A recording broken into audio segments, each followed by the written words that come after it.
Climate change mitigation is feasible.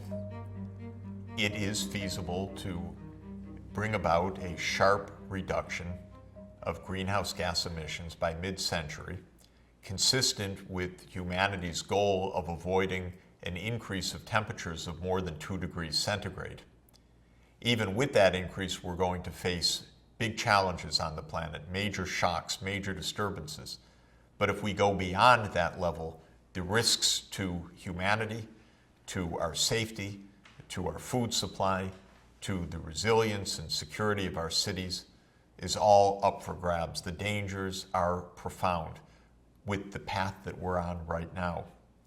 We've noted that technologically, mitigation is within reach by moving to energy efficiency, to low carbon primary energy sources, and to electrification of sectors that now use fossil fuels but could shift to a clean electricity grid. We could indeed have an enormous reduction of CO2 emissions and keep the planet safe. But this requires choices. We have to make sure that markets give the right signals by taxing carbon emissions or by putting in place feed-in tariffs. We have to make sure that there is the research and development underway to improve the functioning of these low carbon energy sources, to store intermittent energy, to make sure that distribution systems are working properly.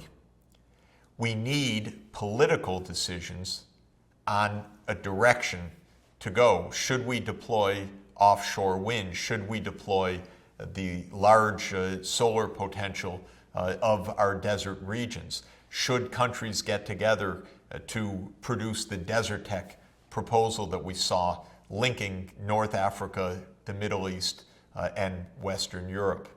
Without political leadership, we won't get there. But often in our world today, political leaders, we know, are followers, not leaders. They take money as campaign contributions from major incumbent industries. The power of big oil, big coal, big natural gas in producing economies is absolutely huge. These companies are able to deploy millions and millions of dollars to sow seeds of doubt in the public mind, and much more directly to keep the politicians in their pocket.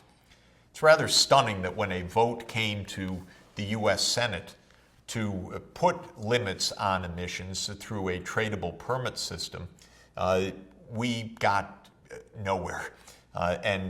When we looked at steps, even smaller steps to start restricting our greenhouse gas emissions in the United States, the result was something as shown here. Have a look at these two U.S. maps. The shaded areas in brown on the top map are places that produce coal in the United States. About half the U.S. states are actually coal-producing states. Now look at the bottom of the map, which shows in red the states where the senators voted against climate change legislation. It's almost a perfect fit. Coal-burning states, don't come anywhere close to us. A few states that aren't coal-burning states, okay, we'll go with the legislation. Not enough to get through the U.S. Congress. Coal, oil, gas, the most powerful lobby there is, scares the politicians out of their wits. It's like this all over the world, and it makes it extremely difficult to make progress. Now, this challenge of how to make progress, how to head off the dangers of human-induced greenhouse gases has been with us in a very conscious way for decades. And it was in 1992 at the Rio Earth Summit that a major treaty was agreed, in fact, by all the world's governments, even governments with powerful oil, gas, and coal lobbies, to head off the big dangers of human-induced climate change. The treaty that was agreed is called the UN Framework Convention on Climate Change, the UNFCCC. The UN Framework Convention is actually a wonderful treaty when you read it, and I teach it every year, basically since it was signed. It's a well-reasoned, well-balanced document that points the way forward. And it's worth listening to the objectives of this treaty, signed already back in 1992, in Article 2 of the treaty itself. It says that the ultimate objective of this convention and any related legal instruments that the Conference of the Parties, that is, the signatories, may adopt is to achieve, in accordance with the relevant provisions of the convention, stabilization of greenhouse gas concentrations in the atmosphere at a level that would prevent dangerous anthropogenic interference with the climate system. Makes perfect sense. Let's stabilize the levels of CO2, methane, nitrous oxide, and the other greenhouse gases to avoid dangerous anthropogenic interference in the climate system. Well, we're already there, and it's getting worse. And this treaty remains on the books. Indeed, the treaty participants meet year after year, but for the first 20 years of the treaty, made very, very little headway. The first major attempt to put this treaty into implementation came with what's called the Kyoto Protocol, signed in 1997. This was an agreement to implement the treaty. And under the treaty, it said that the high-income countries should take the lead. They're the ones responsible historically for the big increase of CO2 concentrations. They're the ones that are the major emitters at the time. Let them take the lead, and then the rest of the world, the middle income and the low income countries, will come in afterwards. Well, the US Senate, not only in the grips of coal, oil, and gas lobbies, but also in the grips of a perception that the US should do absolutely nothing if China isn't at least doing as much or more, said we won't go along with the Kyoto Protocol because it puts a burden on the United States that it doesn't put on China and other middle-income countries, and that's unfair, said the US Senate. It's a funny sense of unfair because the US for decades had been changing the world's climate without any sense of fairness about the huge costs that the US economy was imposing on the rest of the world. But the Senate came along and said, no deal. And indeed, though President Clinton's administration signed the Kyoto Protocol in 1997, the president never sent it to the Senate for ratification, as is required under the US Constitution. The US never signed on to the protocol.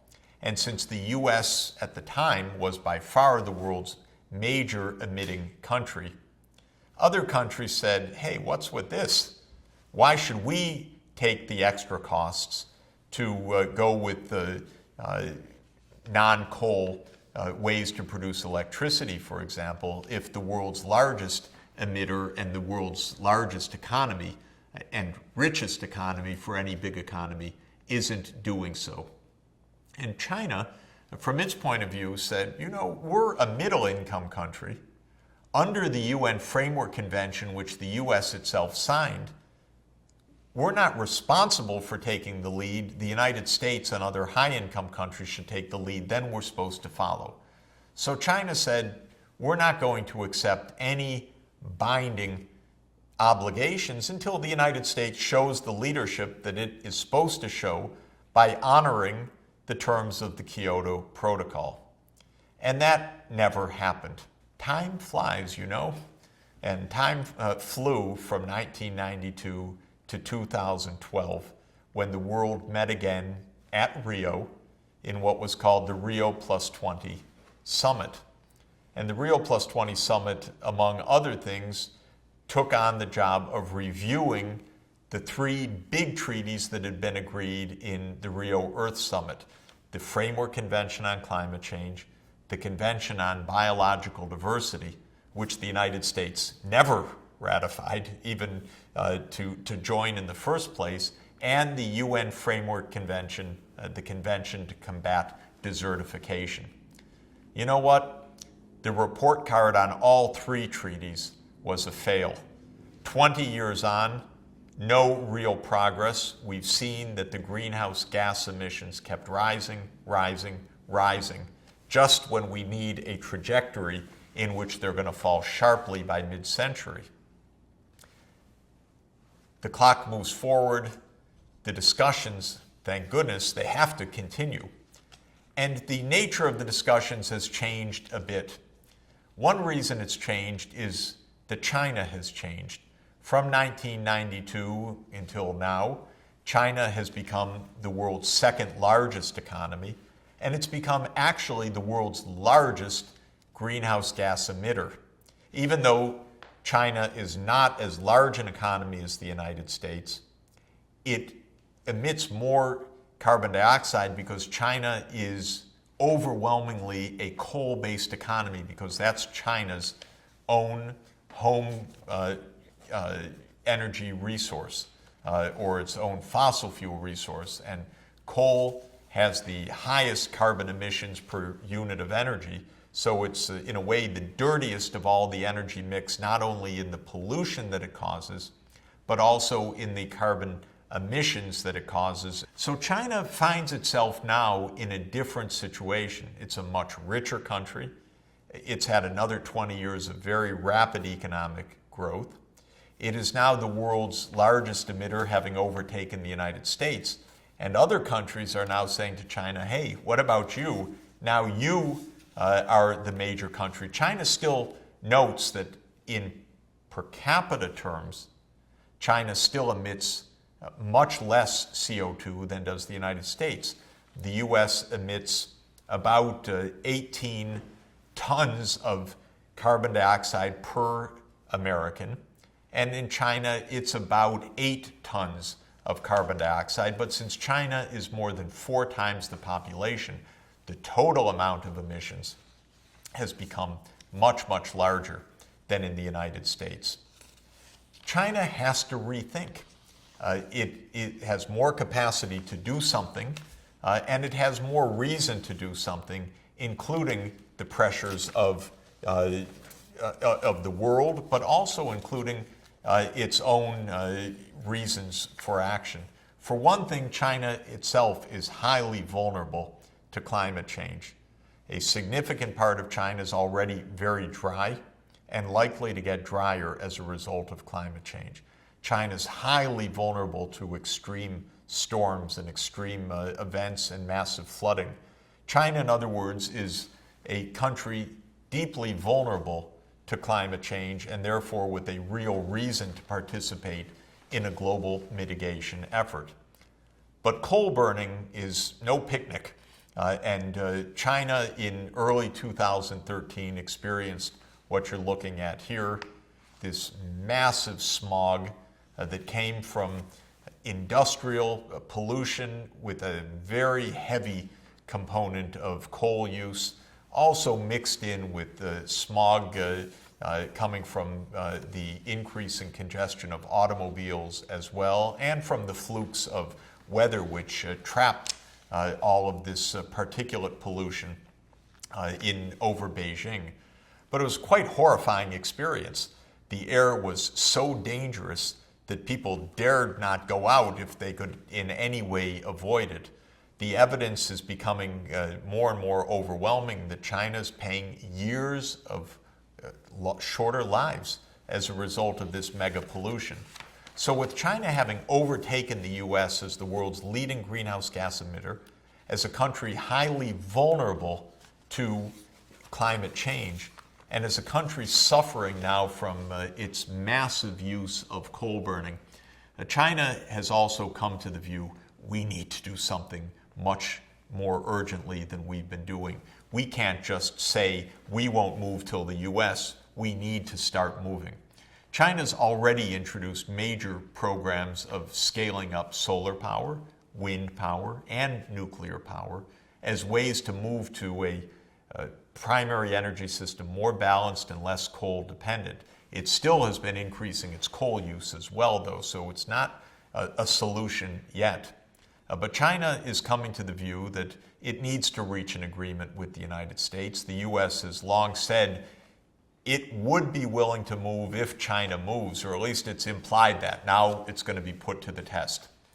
In Durban, South Africa, in November 2011, the world's signatories of the UN Framework Convention on Climate Change came together one more time and reached an agreement that they would reach a more definitive agreement on climate by 2015, in which all countries would take binding commitments to mitigate their greenhouse gas emissions.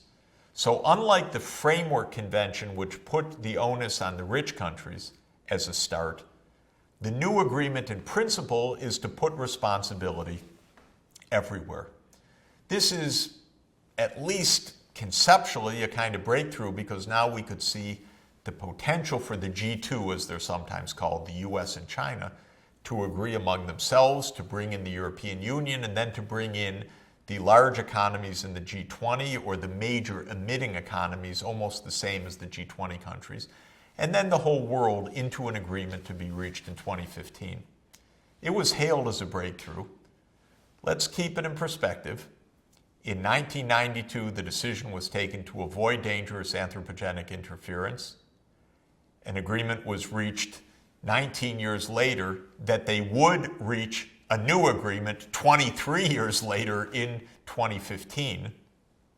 And one more drum roll, that agreement reached in 2015 would then be ratified by countries and go into effect in 2020. I kid you not. This is not exactly a world standing on the precipice saying, now, now, now. This is a world that sometimes acts as if it has all the time in the world. Still, at least, somehow, roughly speaking, we're now pointed a bit more in a direction in which all countries have said we will be bound by agreements to reach lower limits and to honor Article 2 of the Framework Convention to stabilize greenhouse gas concentrations to avoid dangerous anthropogenic interference. If they read the words, they certainly wouldn't be waiting till 2020 to implement the new agreement. But what we can be doing now, and absolutely must be doing now, is the practical problem solving in every part of the world, how each region can implement a sensible, economical, efficient, deep decarbonization program that involves energy efficiency, a shift to low carbon primary energy sources, and an electrification of transport, buildings, homes, and industrial uses of fossil fuel to shift to electricity fed off of a smart grid. The world could be agreeing to joint programs of research and development. The world should be agreeing to helping the poorest countries take on this challenge. For example, helping Central Africa to build Inga Falls, the power plant there, to capture that 40 billion watts of power potential in the hydroelectric dam there to transform the region and to make it possible to move Africa not only to electrification, but to electrification with low carbon energy. We have solutions. We need to make choices. And this is true when it comes to climate change. It's true when it comes to resilience and sustainability of our cities. It's true if we are to avoid the sixth wave of extinction of species.